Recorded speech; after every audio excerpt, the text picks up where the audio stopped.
Hello, Assalamualaikum and good morning, and I would like to take this opportunity to personally see yung recently na turnover na madrasa dito sa may Sitio Darayan sa may Barangay Buhanginan, Patikul, Sulu.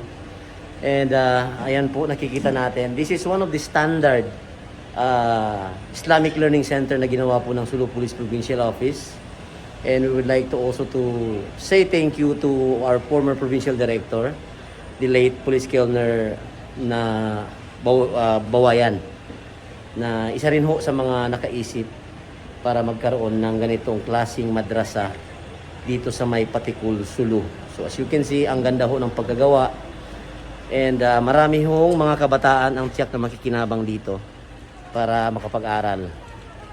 Ito ho yung kabuuan ng Islamic Learning Center, and then yan ho yung markings.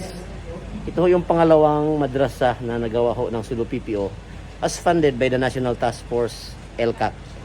Yung LCAC fund po natin, ito ho yung nararating na kapag papagawa ho ng mga madrasa dito sa probinsya ng Sulu.